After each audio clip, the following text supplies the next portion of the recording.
Hello students, this is Uttkarsh Bhargava. In this lecture, I'm gonna continue with the chapter number 2nd of unit number 3rd of class 11th economics, that is in economic development, and the chapter is the employment and unemployment. Till the last video, we are done with the so many concepts of formal sector, informal sector, different types of unemployment like frictional, structural, cyclical, and so many other types. In this video, I'm gonna finish the topic of employment, unemployment. We are left with two topics and the exercise. Let us start. The topic is adverse effect of unemployment. Now, adverse effects of unemployment. There is no need to tell that what are the negatives of unemployment. You can say that the unemployment carries only negatives. It doesn't carry any positive. That's obvious. Unemployment is like a disease for an economy where you're not utilizing your human resource properly. And this will surely damage the economic growth as well as the further development of the economy. Because unemployment causes inefficiency, and that inefficiency loses productivity, and fall in productivity means fall in output. Fall in output means fall in everything. So let us take a look at the negatives. I have written only the main headings because we have been talking about such kind of points from so long. That is why I have written only the headings. I'll surely explain them, but only the headings are there. First, it increases the level of poverty in the economy. Unemployment always increases the poverty, because when a person is unemployed, this means that that individual is not earning anything to earn their living. Simple. They're not earning, and that would lead to poverty. Now, till what time they will utilize their savings? That's simple, that at some point of time either they have to borrow, or they have to invest, or they have to work. No option is left with them. So unemployment will surely cause poverty. Second, loss of human resource, or you can say that there is lack of manpower planning. So if unemployment is there, that will lose the human capital of our country. That will decrease the human capital, the stock of human capital, or you can say the main value of the economy is calculated by the level of human capital they have. But if they have a very low human capital, then that will surely demolish, I should use the word demolish, the economic growth, because they have the unemployed population. Third, low level of output, which leads to low production and low GDP. So when high unemployment is there, if very high level of unemployment is there, so that would surely cause the loss of output, and which leads to low production. So the productivity will increase, the production level will decrease, and if it is decreasing, then there is no need to tell that the GDP will surely fall down. So if unemployment is there, output, productivity, production, and ultimately GDP, and through GDP, yes, the economic growth will also fall down. So unemployment is again is a very chronic disease for an economy. Fourth point, unemployment adversely affect peace of the society. If the people are unemployed, this will harm the peace of the society, because it leads to social unrest. What is the meaning of social unrest? Guys, if people are unemployed, they don't have anything to do, they don't have anything to earn their living, they will surely practice some illegal stuff. They'll make the other people uncomfortable. They will be considered as, again, the social virus. The unemployment is the economic virus, whereas at the social point of view, that will cause the social unrest. They'll do not let the people peacefully live in their house, because when there is unemployment, so that would cause terrorism, theft, illegal activities, etc. So when the people are unemployed, then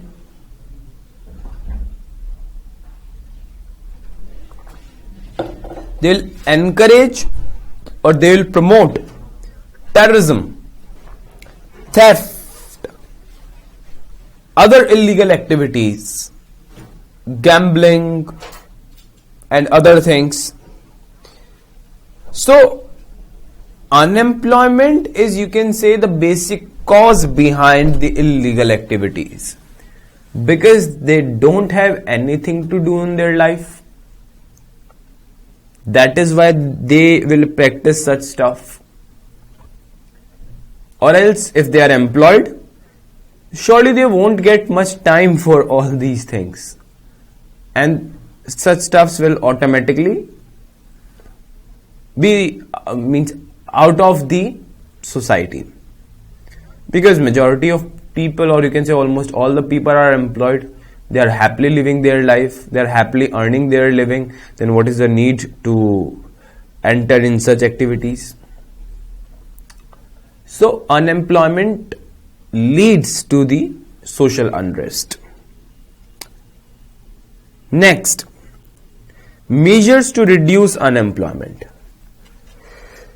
What are the measures to reduce unemployment? If it's your duty to decrease the level of unemployment, what would you do to decrease the level of unemployment in the economy? Or you can say to increase the level of employment. So, reforms in the education policies. What reforms in the education policies which can develop physical skills, talent, upgrade the quality of labor force, etc. If you are the one whose duty is to decrease the level of unemployment, then our first priority would be to make a more skillful labor force. A labor force who is well suited up with the skills, with some specific skills. We don't want the naked labor force who doesn't have any skill. You can consider the clothes, the different kinds of clothes, as the different skills. So the people who are not acquired with the skills will be considered as naked because they don't have any specific skill. And this industry, this competitive world, will not gonna hire any naked people. You must have weird some specific skills. You must be acquired with some skills. This is what is the need of the hour. I taught you about the basic difference between literate and educated. I guess every another person is literate now, especially when you are living in a metropolitan city. But not everyone is educated. Not everyone get the job. Not everyone establish their business. Not everyone can become a big entrepreneur. Not everyone can establish its own firm. Not everyone can reach to the top of the chart, because it requires a good human capital. And for that good human capital, it's the duty of the government to make the people more skillful. So I should say that if the government want to reduce the unemployment, then they should start a revolution in the education system, so that it would be beneficial for everyone. So, reform in the education policies. First thing is reform in the education policies which can develop physical skills, talent, upgrade the quality of labor force. So the government should take action in support of promoting the physical skills and talent and upgrade the quality of their labor force. Then B point, that is liberalization of small scale industries and availability of cheap credit. What do you think? How this thing can benefit? If the small industries are liberal, means they have freedom to do their business,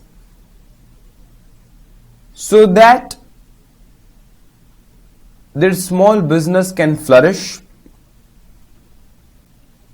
They'll achieve the level where they'll be able to hire few more people in their business. And according to me, it is more beneficial to support, to liberalize the small businesses instead of opening the new government job vacancies. Because if you are hiring 10 or 20 or 10,000 or 20,000 people for some government posts, then those 10,000 or 20,000 people are not going to create any other employment opportunity. They cannot, because they are employees in themselves.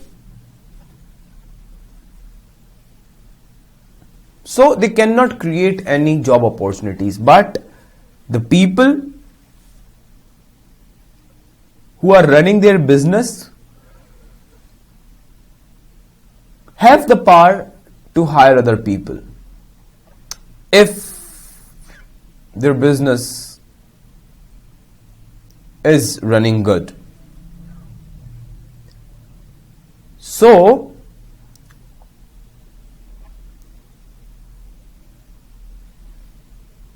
the government should liberalize the small scale industries, that they'll feel secure, they'll feel this thing that look, my government is helping me to flourish my business, they are not interrupting me, they are not acting as a barrier, and instead of that they are helping me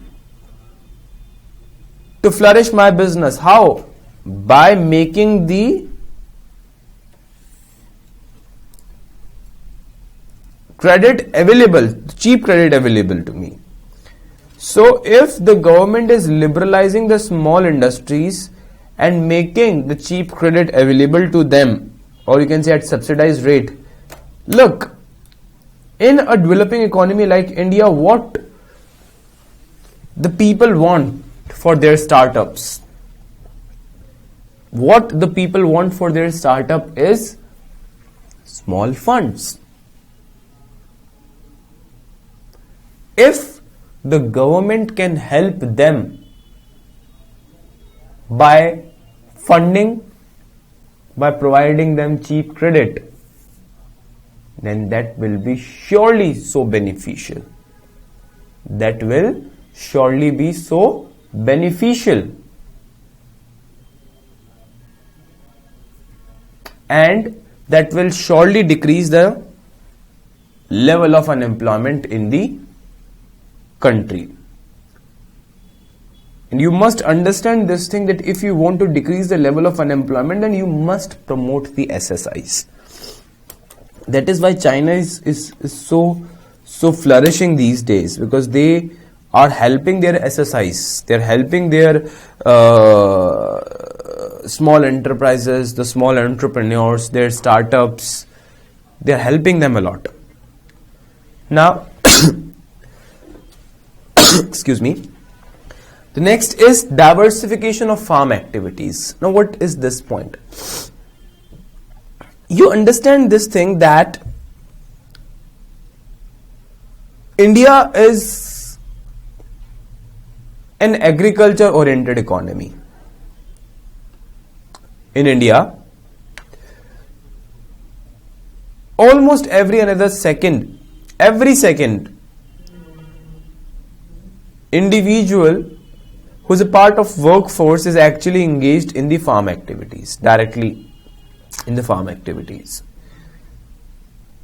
And I'll taught you this in the future, that presently almost 56% of the Indian workforce, how much?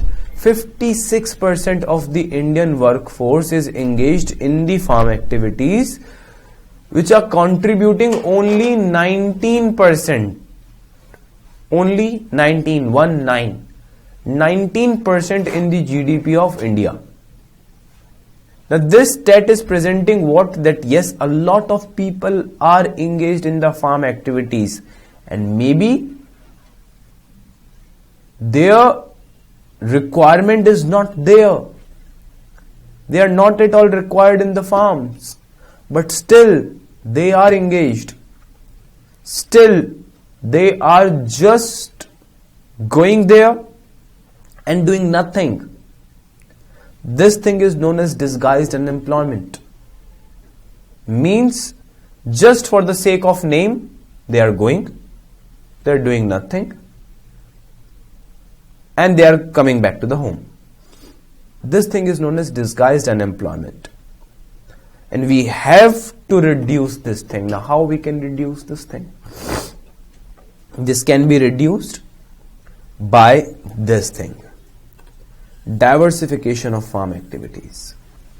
We should diversify the farm activities by counseling the people, by telling them, okay, look, this is not the only means of work. You can try something else too. If you are not literate enough, then come to us, we'll teach you some new techniques, some new areas, some new things which belongs to the primary sector only, and you can earn something.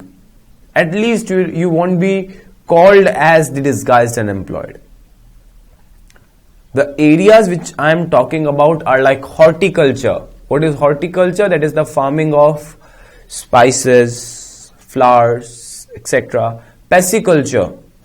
Pisciculture means the farming of bees, honey and all. Then there is fisheries. You can practice fisheries. Really very popular, especially in the coastal areas of India, South India as well. Then animal husbandries. Under animal husbandry, you can open your poultry farm, your ostables. So these options are open and so many other options are there. Means why to engage in the farm activities? There is a very big world after the farm activities. Just look forward. Just look on to other opportunities. If our government successfully counsel the farmers, especially those who are disguised unemployed, that look, there are some other opportunities as well, where you can put your efforts and you can earn some handsome money. So that will surely decrease the problem of unemployment in India. Through what? Through diversification of farm activities. Then, last point. By controlling the increasing population, one of the biggest cause behind the unemployment. As I said just a couple of minutes back, that the government is trying its best to increase the level of employment opportunities. But their bad luck is this, that the increasing population outweighs the increasing employment opportunities. Every year the employment opportunities are increasing like this, but the population outweighs it every time. So what government can do? If the population of the India comes within the range, within the control level, then must be that increasing investments in the economy, increasing job opportunities may someday fulfill the demands of the increasing population. But for that we have to wait at least for 20 to 30 years, because the trend is changing. The families these days who got married after or you can say in the 21st century, especially in the last decade of 20th and the first decade of 21st century, and even in these years, those who are getting married, they plan their family just within 2 more members. Means just the father, mother and 2 children. At max 3 children. Previously, the number was quite larger. 5, 6, maybe 7 or 8. So the trend is changing, and especially in future, as I said, maybe after 20 or 30 years, the population will be in control, and this won't be a problem anymore in the future, and that may decrease the level of unemployment in the economy. But still, the population is a problem, a big problem. So we are done with the chapter, guys. Let us start with the exercise now. Exercise. First question. Who is a worker? A worker is an individual who basically delivers his services, his labor, in order to earn his living. So let's see what is written. A worker is an individual who is doing some productive employment to earn a living. That's simple. We basically put our services, put our effort in order to gain something. That's simple. Next, define GDP. I guess everybody knows the full form, gross domestic product. But what does it mean? GDP is what? That it is the sum total. Sum total of what? The sum total of the market price of goods and services produced in an economy during an accounting period. The sum total of the goods and services are produced in the economy during a year is called GDP. Guys, yes, a word is missing in this. Let me add. Sum total of the market price of goods and services. Now it is complete.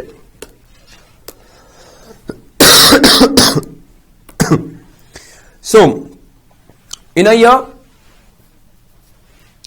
how much goods and services you have produced? Take them, take their market price, add them all, you'll get the GDP.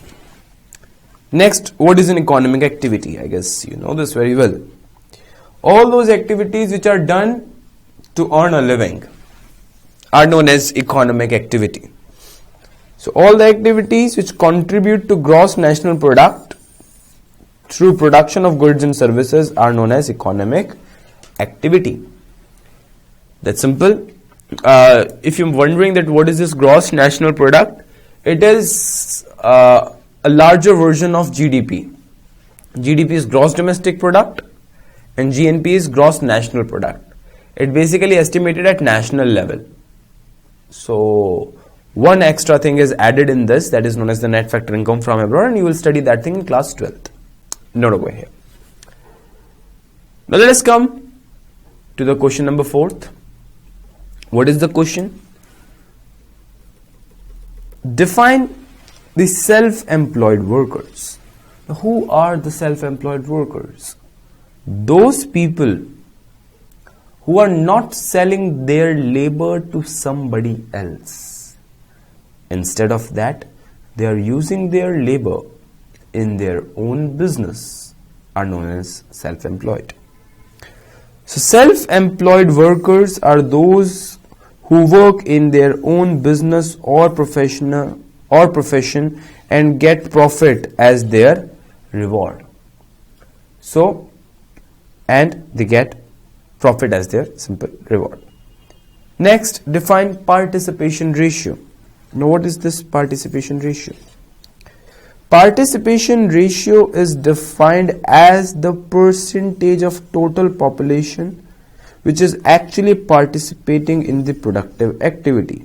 It is also called as the workers' participation ratio. Remember, we have done that thing. How you can calculate that? Just pick the workforce, divide it by total population, multiply by 100. You will get the total workforce participation ratio. Simple. Next, give 3 sources that collect data on unemployment. Fine. So that is just for your GK, guys. The first one is reports of census. Through census we calculate, we collect. Second is NSSO, National Sample Survey Organization, reports of employment and unemployment situation. And the last is Directorate General of Employment and Training, date of registration with Employment Exchange. So they also have the data on the employed and the unemployed people from where we can collect the data. Then define jobless growth. What is this jobless growth? Guys, growth having no new job opportunities means your economy is growing. You are growing. The GDP is increasing. but the employment opportunities are not. Now you must be wondering, sir, how is it possible? It is possible. It is possible when the people are getting more capital intensive in the economy. If the people are getting more capital intensive, they are opting the new technology day by day, which is less labor intensive. In that case, your economy would grow. Surely it will. But simultaneously, the unemployment is also increasing. So, jobless growth. Jobless growth is defined as a situation in which there is an overall acceleration in the growth rate of GDP. This is the rate, guys. Rate of GDP in the economy, which is not accompanied by the expansion in the employment opportunities. Fine. So, growth हो रही है economy की, लेकिन साथ में आपके employment opportunities नहीं बढ़ रही. Next, define casualization. What is this casualization? Guys, casualization is basically that situation in which the people are hired more on the casual basis instead of the regular basis. That is known as casualization, where you can say that the regular jobs are decreasing, casual work is increasing, the employment in the casual workplace is increasing. So casualization is defined as a situation in which percentage of casually hired workers in the workforce tend to grow over time. So in the workforce, if more people are there who belongs to the casual sector, then that would be known as the casualization. Next. Are the following workers a beggar, a thief, a smuggler, a gambler? Question mark. Why? Can you call any of them a worker? You cannot, because none of them is doing any productive activity. None of them. No, they are not workers, as they are not doing any productive work. They are not delivering any good or service. The trade is not bilateral. If it is bilateral, like you are saying, sir, in the case of smuggling, it is bilateral trade, but that trade is not legal. If you are importing something illegally, you are making payment. You are getting a good or a service in exchange, but that thing is not legal, so that won't be considered in the productive activity. Next, what is informalization? Informalization of workforce means what? When more people in the workforce belongs to the informal sector instead of formal sector. Informal sector, remember, the sector in which no social security is given, they are not registered with the government, they do not follow any condition, any policy, any norms issued by the government. So informalization of workforce refers to a situation whereby the proportion of workforce in the informal sector to total workforce increases. Means informal people, workers, are more in the workforce. That is known as the informalization of workforce. Why is self-employed workforce higher in the rural areas? Nice question. Why more self-employed population is there? More in the rural areas, because no jobs, or you can say very less jobs are there. In case of rural areas, self-employed workers are greater, as majority of rural people are engaged in the farming on their own plots of land. That in most of the rural areas in India, majority of people do farming in their own land, on their own land, and those people who are landless, they usually work on the land of the others. So mostly they are self-employed. Name two kinds of urban unemployment. In urban areas we have the unemployment. So the first one is industrial and the second one is educated. This is the urban unemployment. Next, give the meaning of disguised unemployment. Now what is this disguised unemployment? I hope you remember disguised unemployment. When the number of the required people on a particular job or a particular place is less than the actual number who are employed over there, are known as disguised unemployed. The simple orthodox example was, on a piece of land only 3 people are required, but 5 people are working. So rest of the 2 are known as disguised unemployed. So what is written? Disguised unemployment refers to a state in which more people are engaged in the work than are really needed. So the number which is actually required is very large, and the people which are actually required is less, and the people who are actually engaged are very large. That is the disguised unemployment. 14th, who are included in labor force? So the question is actually asking what is labor force. So everybody who is eligible or able to do the work will be included in the labor force. So everybody who is eligible or able to do the work. So all persons who are working have a job, and though not working are seeking and are available for work are deemed to be in the labor force. So you can say that who are included? All the employed and the unemployed.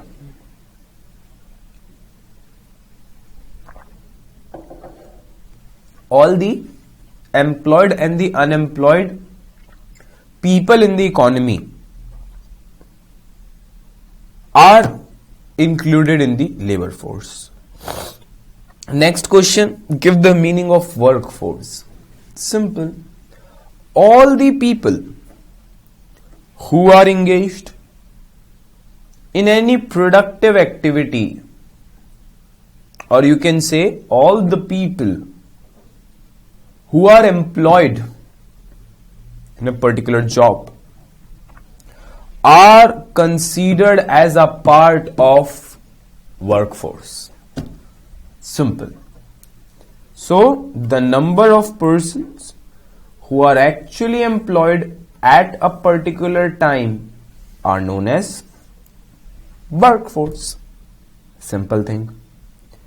Next, define worker population ratio.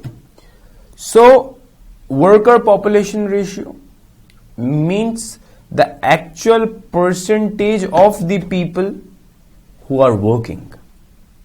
How we can calculate? Worker means the total workforce divided by total population multiply by 100. This is your worker population ratio. और आप बोल सकते हैं कि ये ratio ये बताता है कि इकोनॉमी कितने % लोगों पर चल रही है, क्योंकि यही वर्कफोर्स तो एक इकोनॉमी को चलाती है, because workforce contains only employed people, not the unemployed people. So worker population ratio is the percentage of total population engaged in work. Next question. Who is casual wage labor?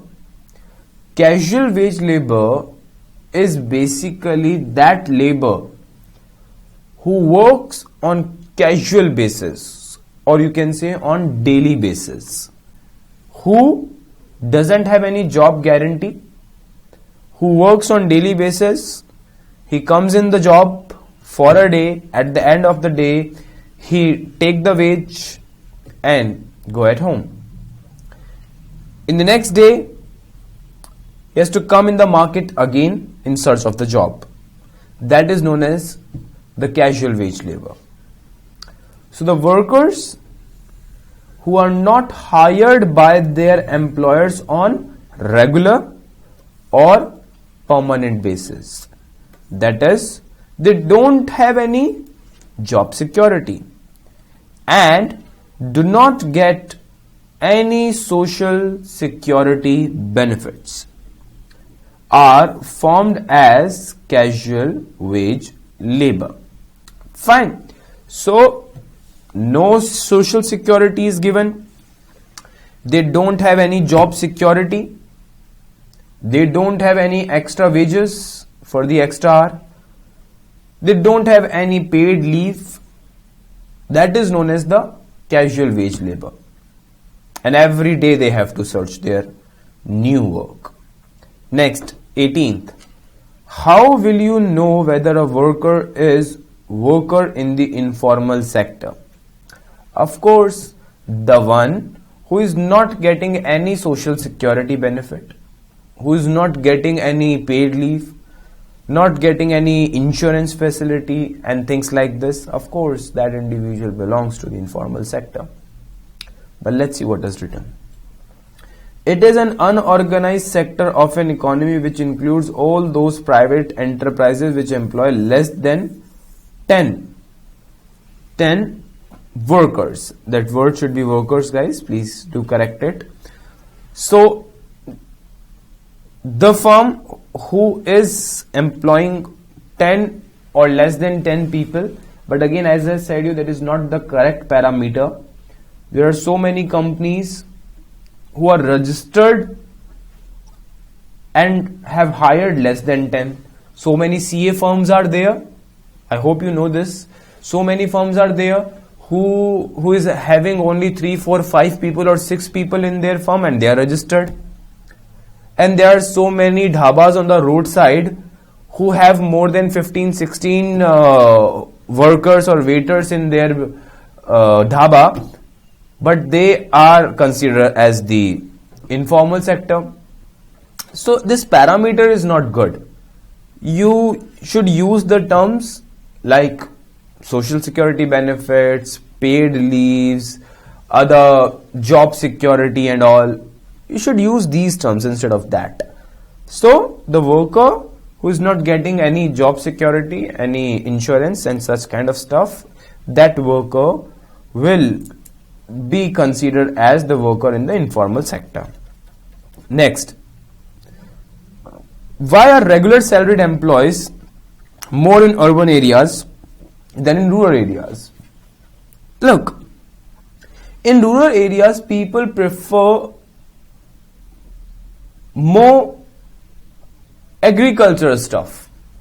They likes to get employed in their own business. They do farming on their own land and they're happy with that. But in urban areas, more service sector is there, more industrial sector is there. So people usually get employed instead of opening up their own business. So regular salaried employees are more in urban areas. As considerable section of urban people are able to study in various education institutions, means their literacy is quite good, and it enables them, that should be it enables them to look for an appropriate job to suit their qualification and skills. So in urban areas, people usually acquire some good education, some good skills, which help them to find a good job, and they find it more relaxing to do a job instead of doing a business. That is why in urban areas it is fine to do a job, and that is why over here formal sector is quite large. Employed people, the employed population is quite large. And as I said, in the rural areas, people prefer to do farming on their own land. And very less population is there who works on the land of some other people. Then the last question. Why do we differentiate between economic and non-economic activity? What is the need? Guys, economic activity which is done to earn a living, whereas non-economic activity which is done for your own satisfaction. Why do we differentiate in between them? Because economic activities are included in the national income and the non-economic are not. There is no scope for the non-economic activity because you cannot monetize them, you cannot express them in monetary terms. And they are always unilateral, not bilateral. There is only single side is involved in the non-economic activities. So what is the answer? Because we include only economic activities while calculating national income. That is why we basically consider the economic activity. Fine. So we are done with the chapter, guys. The chapter was quite large, and all the topics are now done in the employment, unemployment. Fine. We'll meet with the next chapter, inflation, in the next video. Quite interesting chapter. We're gonna cover so many concepts of this in the next video.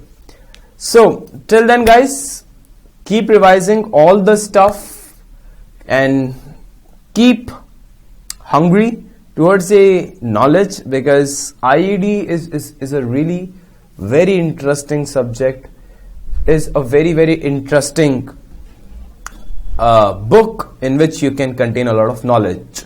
So this was the chapter employment, unemployment. In the next lecture, we'll catch you with the next chapter, that is inflation. Till then, keep studying, keep revising, take care of yourself. Come back soon. We'll catch you in the next video. Thank you so much, guys.